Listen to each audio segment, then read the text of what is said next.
बात कही है। हम भी आजकल उनके घर पे नजर रखे हुए हैं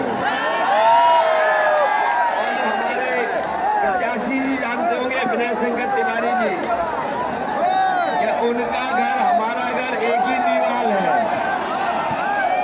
और आजकल मैं जब शाम को अगर देखता हूँ तो धुआं उड़ता हुआ नजर आता है। और अभी कोई अधिकारी बता रहा है कि अचानक रात में उठ जाते हैं, रात में उठ करके मांगने लगते हैं। और कुछ दिन पहले पुताई वालों को मैंने जाते देखा, पुताई करने वालों को। मैंने पूछा कहाँ जा रहे हो पुताई वालों? तो बोले कि मुख्यमंत्री आवास में जो धुएं के काले धब्बे लग गए हैं उनको मिटाने जा रहे हैं। इसलिए नौजवान साथियों, ये जो नौकरी रोजगार छीने गए हैं, बड़े बड़े सपने दिखाए गए। याद है लखनऊ में उद्योगपति बुलाए गए थे और उद्योगपतियों को बुला के ये कहा गया कि उत्तर प्रदेश में कारखाने लगाओ, उद्योग लगाओ। 5 लाख करोड़ के क्या समझौते हुए कि उत्तर प्रदेश में कारखाने उद्योग लगेंगे 5 लाख करोड़ के। लेकिन बताओ हमारे गोरखपुर के हमारे नौजवान साथियों, अगर किसी को उन कारखानों में नौकरी और रोजगार मिला हो तो बता दो आप। न केवल कहा कि 5 लाख करोड़ रुपए आएंगे उत्तर प्रदेश में, बल्कि ये भी कहा कि डिफेंस एक्सपो लगने के बाद उत्तर प्रदेश में मिसाइल बनेगी, बम बनेंगे, न जाने क्या क्या बनेगा।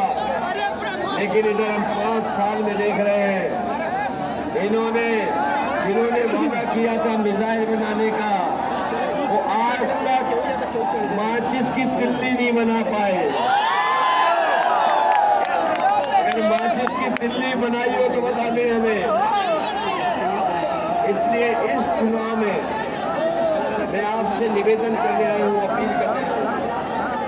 ये चुनाव देश का सबसे बड़ा चुनाव होने जा रहा है। ये बात आप मानते हो कि नहीं मानते हो?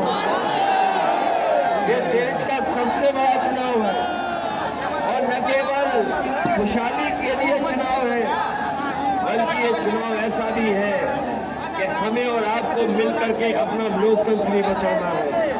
लोकतंत्र के साथ साथ बाबा साहब भीमराव संविधान दिया है, उस संविधान को बचाने का भी ये चुनाव है।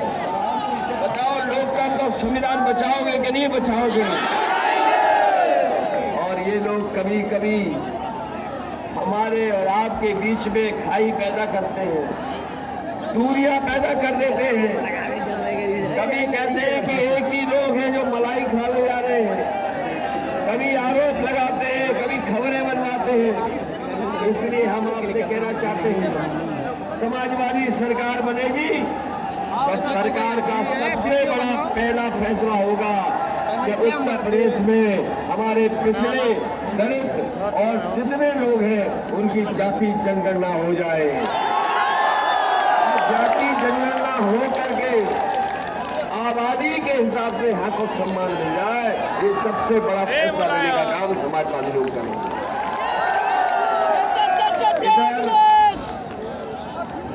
बाबा जी ने कहा कि हम न जाने कौन कौन सा विकास करने जा रहे हैं।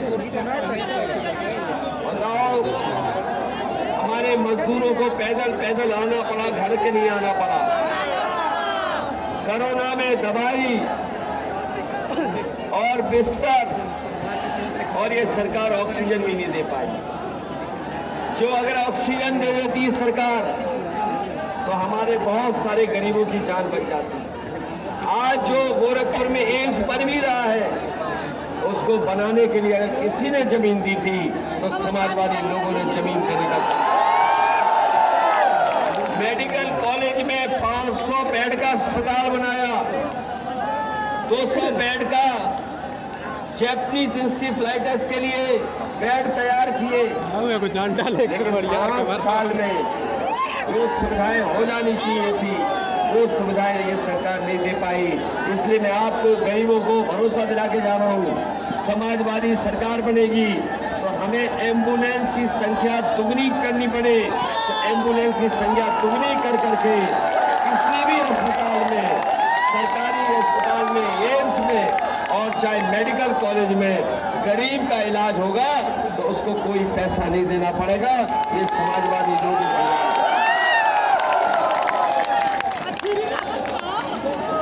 ये